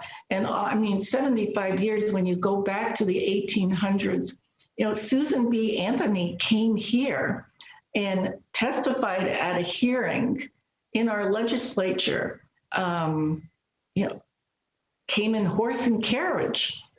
But you know what? There is something I found, and I think you'll be interested in. And I just tumbled into this book. And I found it at the Henry Ford gift shop a couple of years ago. It's called Wild Women of Michigan, A History of Spunk and Tenacity, written by Norma Lewis, who I don't know. She lives in southern part of our state, but it's fascinating. There's very small chapters. They talk about folks like Rosa Parks and folks who founded the equal suffrage associations in Michigan. And it's kind of fun. It's a paperback. It's not really expensive, but we have had a number of women who helped that to happen here. But last fall, I guess I'd never really spent any time in Battle Creek, but one of my daughters wanted to have an outdoor party at the zoo in Battle Creek. And I said to my husband, if we're going to Battle Creek, you have to take me to downtown Battle Creek, because there, as far as I know, the only statue of a suffragette, which is Sojourner Truth. It's a huge bronze statue, and she was a slave for a number of years and then was freed and changed her name and traveled all across Michigan to talk about women's rights and the working conditions of women. And she made a speech that she had to dictate because she did not know how to read and write. But you can read about her story right beside this gigantic bronze statue of her. So it's fun to know we've got at least one suffragette represented here. That is so great. And Geri, it's always great having you on the show. And thank you for your passion. We always appreciate it. My pleasure. And I don't know if you wanted to talk about the League of Women Voters at all. Well, we're actually running out of time. Our next guest is waiting for us. But do you have a website people can go to? Yes. Well, I already have given you the Women Officials Network Foundation.net, but it's league@lwvoa.org. And there you can learn about the programs the League is doing. And we're about to delve into one on redistricting and the commission's work. Oh, that's a very important topic as well. Yeah. Geri, so thank you so much for being. You're welcome. It's so great seeing you. You too. And thank you for your passion on this. My pleasure. VP of Community Engagement and Marketing for the League of Women Voters plus Women Officials Network Foundation. Get involved and let's lift one another up. We're going to take a quick break here on the Megacast. And when we come back, another person with a great story. We are going to be joined with William McCrae. He's a fitness trainer, but it's his story behind how he got into fitness that you'll want to hear. This is the Oakland County Megacast. Perry tested positive for COVID-19. Emma was exposed to a friend who's positive. Willa's waiting on test results. After any contact with COVID-19, or if you test positive, stay home for at least 10 days. If you live with others, keep your distance and wear a mask. Help Michigan contain COVID-19. Visit michigan.gov/containcovid. Hi, my name is Kurt Lawson, and I'm the Public Information Officer for West Bloomfield Township. We wanted to reach out to you, our older adults, to provide information that you may find useful during this difficult time. We want to ensure you that West Bloomfield Town Hall, our Waters and Utility Department, West Bloomfield Parks, and our police and fire departments continue to work hard on your behalf. Information and resources can be found on the Township website, the police Facebook and Twitter, or call West Bloomfield Parks COVID-19 Help Hotline. Please remember to keep your social distance of at least 6 feet, wear facial coverings when you leave your home, and wash your hands for at least 20 seconds with soap.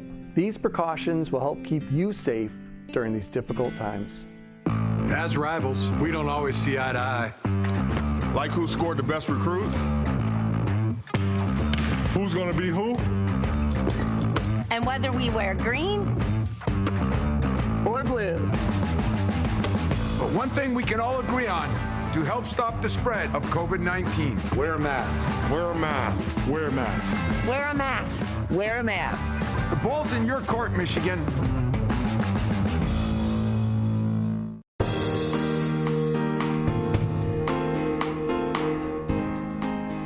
Thank you for taking time out of your Tuesday to be with us here on the Megacast. Our next guest we've all maybe put on a few pounds during this COVID crisis.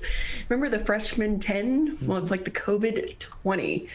But you can take off those pounds and get healthy. And with us now is going to be Will McCray. He's the fitness trainer and owner for Willpower Fitness Group. Will, can you help me with my willpower, though? Absolutely. That's what the foundation of my company was built on, that principle.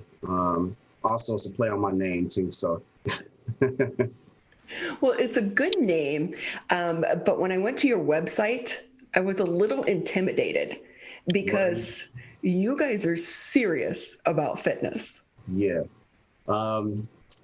Definitely serious about fitness. This has been a passion of mine since I was 12 years old.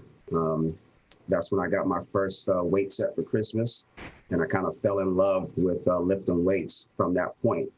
And the reason why I actually got that weight set for Christmas was my mother, she struggled with depression and anxiety. And so instead of finding healthy ways to cope with the issues that she was going through, she chose alcohol, and she was an alcoholic. So I needed an outlet, at that point, because at 12 years old, wasn't exactly sure how to deal with those emotions and the things that I was going through. So I really had two outlets. That was school and then in lifting weights. And so as I started lifting weights, it made me feel good. It made me feel better. I kind of zoned out and used that as my therapy. And, I would be in my room, for hours and hours, making all kind of noise, slamming weights around, just in my zone. And so, that's where my passion came from. It was really out of, trauma. And, when my mother passed away, she was 34 years old, which was, extremely young.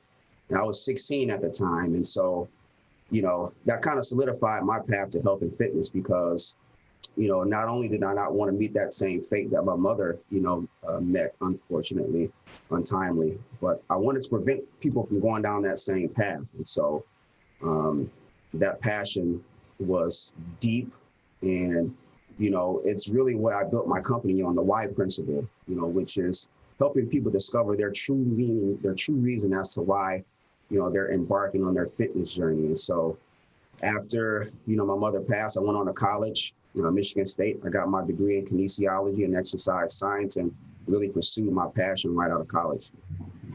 And so with that, we are coming out of the pandemic. We hope so anyway, but gyms were closed down for a good portion of this time. How did that impact some of your clients? Yeah, I mean, working out, believe it or not, is more mental than it is physical. And so lifting weights, working out, exercise, it helps a lot of people in that mental aspect. It's a de-stressor. And so when gyms were closed, it was a very depressing time for a lot of people, a lot of my clients who used the gym as an outlet like I did when I was younger. And so we kind of had to pivot our model, and, doing online training and virtual training has become the norm. And so we had to adapt to the new way of life. And even though it's not exactly the same, you still get some of those same, benefits with the virtual training as you do in person, minus the social interaction, which is an important piece, as we all know, for humans. But we just had to adapt, and it was very difficult. Everything was up in the air. We had no date as to when we could return back to the gym. So, 1 month turned into 2, turned into 3, turned into 6, and it ended up being a 9-month ordeal for gym closures. Will McCray with us here on the Megacast. He's a fitness trainer and owner of Willpower Fitness Group. And looking at your website, you're not just a gym, you're not just a personal trainer.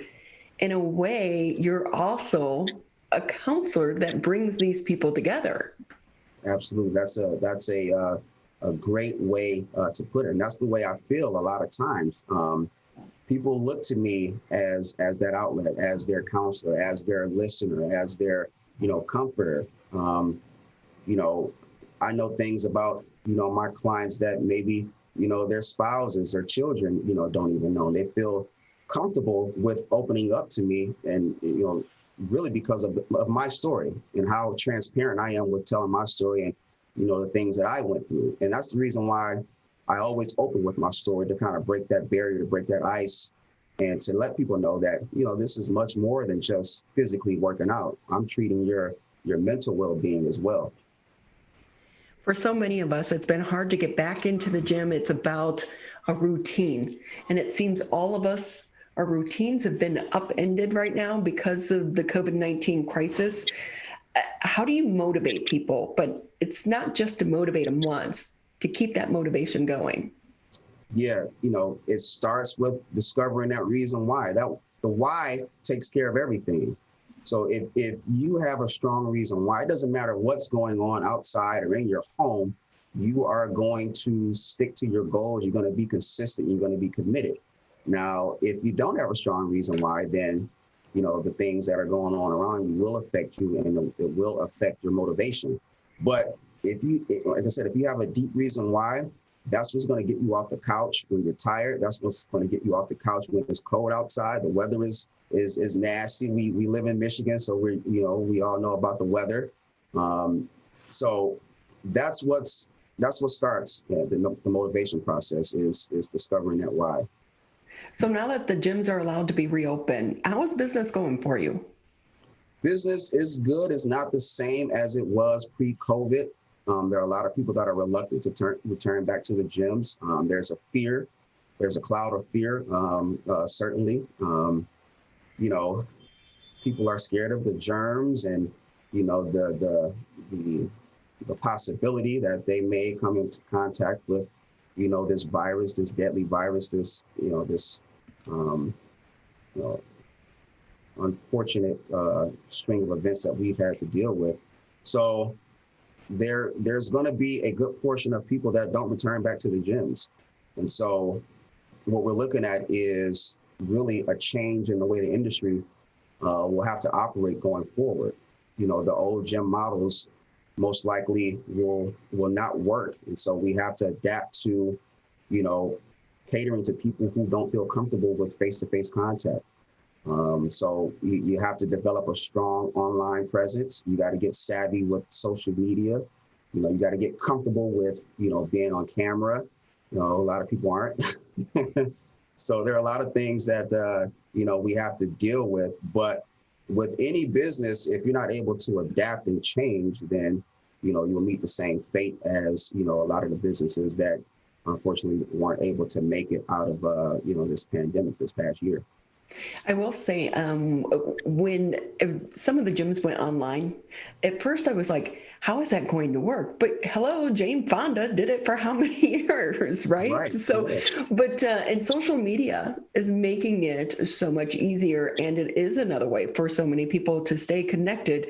But shooting video for, exercise is a little bit different than an influencer showing you the latest lip gloss. Yeah, I mean, it's a ton of work, to be honest. You actually have to do the entire workout, pretty much, nonstop. So, that's different than, being, in person where you're showing, clients the exercises and having them perform it. You now have to do the entire workout with them. So, you actually have to be in shape to do this. So you're getting in your workout as well a few times, right? Yeah. Will McRae with us here on the Megacast. He's a fitness trainer and owner for Willpower Fitness Group. How can people learn more about your gym? And should they be intimidated? No, not at all. You see this smile? You shouldn't be intimidated at all. Like that's a common thing that I get. People, they look at my pictures and they look at, my videos, and, they automatically think that, this experience is going to be like I'm going to be a drill sergeant. I'm going to be yelling and screaming at you and, saying all kind of crazy things, but I'm actually the complete opposite. I'm one of the nicest, down to earth people that you'll ever meet. And that's never been my training style. I'm not a yeller. I'm not a screamer. I motivate people in other ways. But yeah, you can find more about me. You go to my website, willpowerfitnessgym.com. You can find all of the classes, online classes that I have available. And I have actually a beginner's class called Genesis. Get it like in the beginning.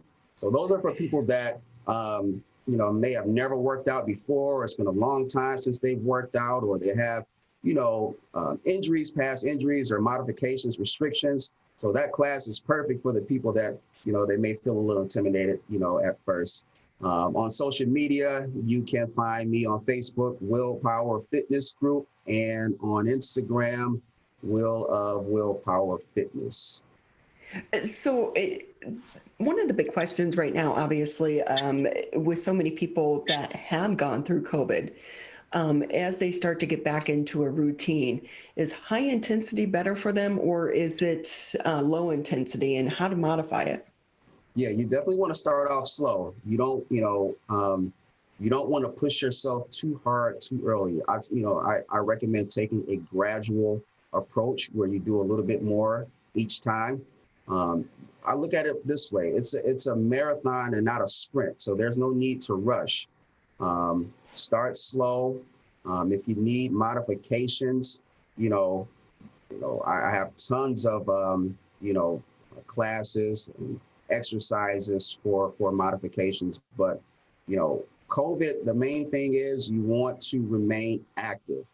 You want to keep that activity level up. The more activity you have, the stronger your immune system is. And but don't rush, because that's a surefire way to injure yourself. Or if you are coming off having COVID, then your endurance is certainly not where it was before. So you have to work a little bit harder to get that lung capacity up. So start slow. So with that, Will McRae with us here on the Megacast. He's a fitness trainer and owner for Willpower Fitness Group. Tell us where you're located, and do you have memberships, or can people just drop in for a class to experience the gym before they commit to it? Yes, the gym is located in downtown Clawson, right on the southwest corner of 14 Mile and Main Street, 22 South Main Street. I do have drop-in classes and also memberships available. So we have our basic membership, which is $20 per month. It gives you access to the facility whenever you want within the gym hours. We have our VIP membership that gives you access to the gym, but also unlimited classes that you can take per month. So we have two different memberships, the basic and the VIP. And we do have drop-in rates for classes, so you don't have to be a member to take a class, but we certainly do want you to join, but you don't have to be a member to take our classes. Clawson is like the new and upcoming city. They're rebounding there in Clawson. Yeah, it's crazy. I look out, on the streets, and there are new businesses popping up. Seems like every week. So this is definitely a place to be. It's a great area, great businesses. So I encourage people to come out and stop by the gym. There are also healthy restaurants in the area too. So don't go the fast food route after you work out. You don't want to do that, because we do hear over and over, you can't outrun a bad diet. Right. Exactly. The diet is 75% of the battle. So, and really the hardest part to tackle for most people. So, Will, any last minute advice for the COVID couch potatoes out there? Yeah, get off the couch. That's but the good thing is you can get off your couch and not have to leave your house. So like I said, we got a great lineup of virtual classes. We got our Genesis class. We have our band camp, which is a boot camp class where we use resistance bands. We have legendary legs. It's a leg workout. We have fab abs. It's a 30-minute ab workout. So we have beatboxing, because we also do boxing and kickboxing in this gym. So that's a 30-minute high-intensity cardio boxing class. So all the stuff you can do right, from your living room. But get off the couch, though. It starts with getting off the couch. Will, thank you so much for being with us. We appreciate it. Thank you for having me. Will McRae with us. He's a fitness trainer and owner for Willpower Fitness Group in Clawson. We're going to take a quick break here on the Megacast, and when we come back, Tom Berman will be joining us. He's with Nano Magic. Anyone out there who wears glasses, you want to hear this interview. This is the Oakland County Megacast. Michigan, the coronavirus pandemic has put us all to the test. And now it's time to put COVID-19 to the test. As we move forward, testing will be critical. We encourage anyone who has reason to get tested to do so, those with symptoms and those without. If you are leaving home and going back to work, get tested. If you think you may have COVID-19 or you've been exposed recently through family, friends, or coworkers, get tested. Our test locator tool can help you find the right testing site that fits your needs. Even if you're looking for easy access with no cost, no prescription, and no appointment necessary, we've got you covered. Help Michigan move forward, not backward. To find a testing site or learn more, visit michigan.gov/coronavirus test. A message from the Michigan Department of Health and Human Services. The only way to beat COVID-19 is to face it. You can't get too comfortable. You can't forget the danger. Wear the mask. Wear the mask. Wear the mask. Wash your hands. Keep a safe distance. Especially in the next few months. You know we'll get back to normal. We'll get back to normal. We'll get back to normal. Someday. But not yet. Not yet. Not yet. But not yet. But not yet. Consider virtual gatherings for the holidays. Curbside food orders. Grocery delivery. And shopping local. Shop local. And especially shopping local. Let's beat this virus. We can if we face it together. Together.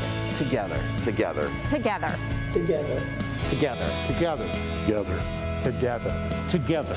For the latest information, visit oakgov.com/COVID. Welcome back to the Tuesday edition of the Megacast. I'm Ronnie Dahl here in my home studios. Mr. Tyler Keefe holding things down back there in West Bloomfield. My apologies to everyone today for all of the noise.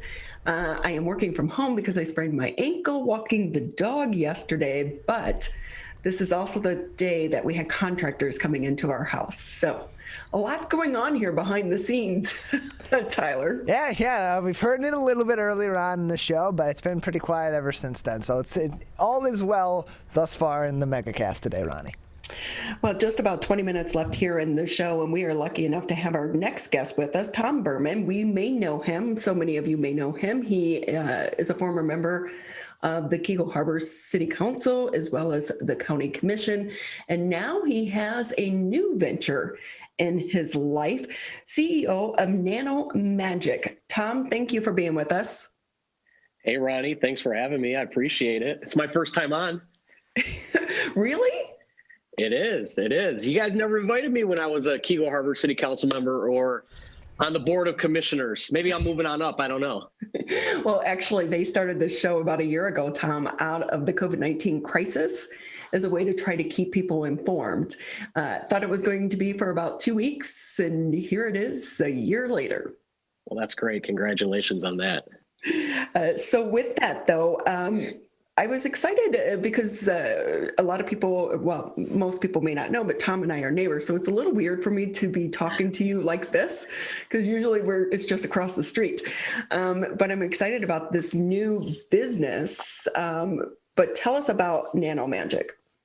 Yeah, well, thanks, Ronnie, and awkward for me too a little bit, as opposed to just yelling across the street. Now I guess we're just yelling through computer screens at the moment. Right, exactly. So Nano Magic it's actually a pretty interesting story, and to help you kind of understand maybe how I got here, maybe I can kind of rewind and start from where I started. So, make a long story short, I'm an attorney by education, had a law practice.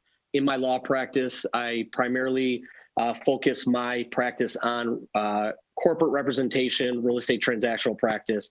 Ended up being the outside general counsel to a lot of small to medium-sized businesses. And from there, I ultimately ended up joining a company that I was representing. And I joined that company not only as their outside counsel and going in-house, but becoming the CEO's right-hand man. I've always had more of an entrepreneurial type of mindset and spirit. And even in my law practice and prior to practicing law, I was doing a lot of, entrepreneurial types of things. And you get to a point in your law practice where, you can only bill so many hours in a day. And you're either good with that, or you decide that you want to continue to build that practice and you have to bring in additional attorneys and then obviously more business to support those attorneys that you're bringing in, or you do something differently. So I started to look at what something differently could look like and eventually joined this company. It was called Skyon, but doing business as Reverie. And Reverie was a mattress and adjustable foundation manufacturer and wholesaler, primarily at the time doing private label manufacturing for Tempur-Pedic. So I joined that company as the CEO's right-hand man. And from there was focused on helping build their brand. We wanted to control our own destiny. And we did some really cool special things. I was there for about 8 years. One of the most meaningful things that I think I did there and, really developed a passion around was not only building a business, but building a culture that helps a business grow substantially faster and better. So really attracting talent, developing that talent, retaining that talent, because I believe great companies are great because of the great people that are there. And if you're going to be at work all day, every day, I want you to be happy doing what you're doing and be happy with the people, that you're doing it with and get each other's backs. And I think that, we were able to do some really cool things because of that mentality, that philosophy. And, it was really cool that we were able to have some reassurance through some third parties that validated that we were doing things the right way to evaluate, our culture, like being named Crane's Cool Places to Work or Free Press Top Companies to Work for, or, best and brightest in the country. So we did some really cool things at Reverie. And, because I started a law practice right out of law school and have that more of an entrepreneurial type of spirit, I felt like it was time for me to go have my own baby. So I told the owners of the organization, it's been fun helping parent your child, but it's time for me to kind of explore what the next chapter looks like. And that led me to now NanoMagic. So you look like you might have a question. No, it's funny because I've lived across the street from you for how long and didn't realize all of this, but it's great that you've been able to do this. And with that, what advice do you give to other people then? Take the risk because it's risk. Yeah, I mean, look, everything in life is calculated risk, right? So, no matter, there's a risk analysis in anything and everything you do. And, I think that, we're seeing that now sometimes in life and death like situations around this whole, pandemic that we're all in, for, this past year. So it's just interesting challenges every single day. But as it relates to business, taking calculated risk, more often than not, big risk equals big reward, but it also means, right, big failure if you don't ultimately succeed. So you just have to weigh out the pros and cons and figure that analysis, understand what your risk tolerance is. And I believe that if you believe in the decision you're making and you put in the time, you put in the work, right? There's no substitute to hard work. I caught the tail end of your interview with Will, and I think that's a great example. And I actually talk about, short-term pain for long-term gain with my team here, that if it was easy, everybody would do it, right? So you got to put in the time, you got to put in the work. And, if you do, I believe that you will ultimately reap, reward from the fruits of your labor. So tell us about your new baby. Yeah, my new baby. So it's interesting because I didn't give birth to this baby per se. I was actually working on a startup and I was really excited about the startup I was working on. And my dad actually tapped me on the shoulder and asked me if I would be interested in partnering with him and taking on a turnaround venture. So that's what NanoMagic was. So to help you better understand, there were two different companies, one based in Austin, Texas, one based in Cleveland, Ohio, both doing nanotechnology in their business, but different types of nanotechnology. And for everybody at home listening, however many people are listening, I hope a lot. I'm assuming probably a lot if you're still here after a year. But nanotechnology is just quite simply just means really, really, really, really, really small at a scale of 100,000 times smaller, thinner than a human hair follicle. So at the lowest, smallest molecular level, doing some really cool science and innovation. So without getting into details of the nanotech of these two different companies, the company in Cleveland, Ohio, was pretty successful, and the company in Austin, Texas, was starting to not be as successful. So Cleveland, Ohio, identified an opportunity to merge and acquire Austin, Texas. They end up merging in 2014. They create parent company. They have two wholly owned subsidiaries. And unfortunately, they never figured out a great way how to integrate with each other. And the total business started to fail. So from 2014 through 2018, they ended up finding themselves really on their deathbed. So without a capital infusion and somebody willing to, step in and help turn around some of the poor decisions that they had made, they would cease to exist. So my dad happened to be on the board of directors of the company, but it wasn't something that he was very active in. It was more about joining a quarterly board call, hear all these great, things that are going on, the potential that there is until it was over or virtually over. So, he took a look at it and felt like, and, we just talked about, short-term pain for long-term gain. He took a look at it and said, I think there's a lot of assets here, and under the right strategy and the right quarterback, I think there's an opportunity to, turn this thing around. So without challenges doesn't come opportunity. And, if it was easy, like we said, everybody would do it. So he tapped me on the shoulder. He said, "Hey, I know you're looking at doing this startup, but you don't have to just start a business. You can turn a business around." And Marcus Lemonis, if for anybody listening who knows him, has made it actually really famous. He's on CNBC. And it's a TV show called The Profit. And he uses his resources, his team, to go into struggling businesses and help them make better decisions and ultimately turn their business around. And, those are things that you can do, and you can acquire, existing businesses. And sometimes, again, the pro and con type of analysis, sometimes it's easier, sometimes it's harder. There's, differences in, as an example, a startup, you've never sold something, you're pre-revenue, you have to put infrastructure in place, you have to bring in a lot of money to get it off the ground.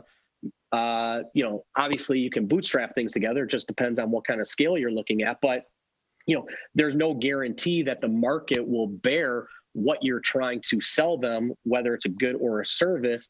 If it's new, it might be too early. You need to get early adoption. If it's not new, you have to do it better than somebody else is doing, and there's barriers for entry. But if you turn a company around, there's already some assets there. So maybe you have machinery, equipment, intellectual property, people, infrastructure, systems, softwares, process, actual product that has sold before, and you just got to, fix it. So that's what we decided to do. I took a look at it, and interestingly enough, at first I said, nah, this is kind of messy, not interested. I really like my startup idea. And he's, and what I just said to you is what he said to me. And he said, I think that, again, without challenge doesn't come opportunity. And I think there's big upside here. Give me 6 months of your time. Let's get under the hood. Let's kind of put the little blind in, see how the cards are being dealt, see how, the table feels, and decide if we're going to, push all in or not. And I told him, okay, I'll give you 6 months. And 2 years later, we're still in it, and we've pushed all in, and we're making some really remarkable progress and doing some really cool things. And I'd love to tell you a little bit more about that. Yeah, talk about the product. Yeah. So NanoMagic, we get to the product. So that's what I really loved about the opportunity is the broad breadth of the product portfolio. So I mentioned nanotechnology. That's what allows our products to perform at a much higher level and of better quality than any of the competitors, or what I would call imitators, out in the market, particularly, from overseas. Every industry battles, with overseas in lower price points, but, quality, just isn't really there, right? And oftentimes the performance besides quality, and they go kind of hand in hand in many ways. So what we do is we have lens cleaning solutions. So I see you're wearing glasses. To clean your glasses, both a spray and a towelette for on the go. In fact, this company, formerly known as Nanofilm, now NanoMagic, we wanted to put the past identity behind us because there were a lot of bridges that were burnt in the industry, not necessarily with the consumer, because they were never a consumer company. They were primarily a private label manufacturer. So Luxottica, that you may or may not have heard of, but you've heard of their brands. They own Oakley and Revo and all the big frame brands, but they also own Lens Crafters, Pearl Vision, Target Optical, Sears Optical, Sunglass Hut. This company, Nanofilm, was the private label manufacturer of their lens cleaning solutions. And then also the SVS Visions, VisionWorks, Henry Ford Optimize, and the list goes on and on. This was a really great business, but they were doing it for those brands. Well, I came in and I said, they have a tried, true, and tested formula. And that's exactly what we have, is we have some really incredible formulas powered by nanotechnology. So we felt really good about going direct consumer and building a brand that way. And then also through, retail partners, besides doing some of the private label manufacturing. So we have lens cleaning solution. We have screen cleaner. Your cell phone, believe it or not, is like 10 times dirtier than a public toilet seat. And there's a lot of scientific studies out there, and you're touching it, you're putting it on your face, you're putting it down, your hands, you're rubbing your face, not hygienic at all. Right, so very dirty. So that's a real emerging market opportunity. And then we have anti-fog solution. And, pre-pandemic, because now we've been in this for about 2 years, pre-pandemic, we really loved all the opportunities in all of these different verticals. And the pandemic, luckily for us, has been good to us. Because basically what we do is, we create nanotechnology powered solutions that clean, protect, and enhance products for peak performance. So as an example, anti-fog, it was always in demand for scuba, skiing, hockey visors fogging up, first responders, military. In fact, this was designed for Navy SEALs initially, out on the battlefield to ensure that the scopes on their rifles or the goggles that they were wearing would not fog up, to give them clear vision in even the most extreme conditions. And that's now translated today, fast forward to during this pandemic, literally just wearing a mask, having your glasses fog up, going to the grocery store. So we've seen a real accelerated demand for our anti-fog solutions just at the normal household level, besides some of those other applications that I talked about. So we're doing some pretty cool things there with our brand NanoMagic. You can find us at nanomagic.com. We just rolled out to our first big box retailer partner, Walgreens. Be on the lookout for more coming soon. Some really exciting things, happening. But then in our product portfolio, we also have industrial applications. So think of like a toilet, to keep that toilet cleaner longer, easier to clean, and scratch and abrasion resistant. So it can be an aftermarket where you could add that to your toilet, or during the manufacturing process, the manufacturer of that toilet can apply it, and it's like easy, clean performance. So, almost think of like a whiteboard where, you try to, use a Sharpie or a dry erase marker, and it will just wipe right off. That's the type of tech that, that we're doing, and we apply to any sort of glass, porcelain, or ceramic surface. These are things that we don't really think about, but we need. And Tom, about another minute here with you on the show. When it comes to trying to expand a business in the middle of a pandemic. What's it been like for you? So very challenging. During the pandemic, we've seen longer lead times for raw materials. We've seen increased pricing. One of the, chemicals that we use in our formulas is isopropanol, and isopropanol is used in hand sanitizer. So, that's been rationed and the price has gone up like 500%. So there's been a lot of challenges, just even people, finding good people. But we've been really lucky in that the demand for our products has increased, and it's allowed us to, perform well.